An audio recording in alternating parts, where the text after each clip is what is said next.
It is a supreme setback for Mamta Sarkar in her fight with the Enforcement Directorate. The Supreme Court has stayed all 3 FIRs filed by West Bengal police against ED officers over the IPAC searches. The court has also issued a notice to the TMC government asking for a response within 2 weeks on the ED's plea to hand over probe to the CBI. This after the central agency alleged its probe was obstructed by TMC and West Bengal State Police. It also claimed that TMC legal cell planned ruckus during HC hearing, citing WhatsApp chats. The Supreme Court says this raises serious questions of interference.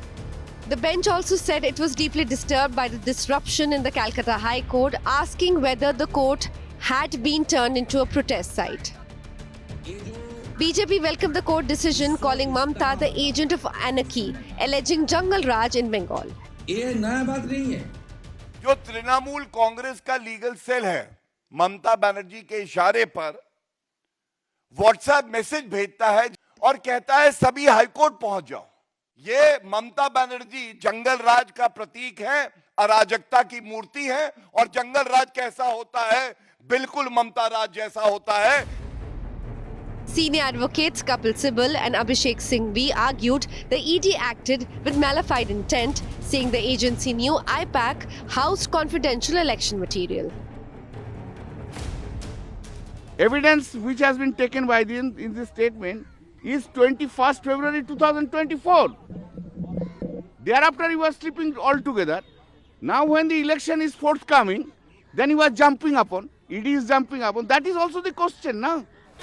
The war of words is intensifying. For now, the Supreme Court has drawn a clear line. Party politics cannot obstruct investigations. In a significant turn in the ongoing ED versus TMC controversy, the Supreme Court has now stepped in with a one-of-its-kind order. The top court has decided to deal with what it called a serious issue: investigation by central agencies and interference by state agencies. The court has made it clear that while no central agency has right to interfere in election-related work, crucial question is, if a central agency wants to investigate a serious offence in a state in a bona fide manner, can the shield of political party activity or state agencies be used to obstruct them? But with elections approaching, the battle for Bengal looks set to only bitter in the days going forward. With Shrishti Ojha, Bureau Report, India Today.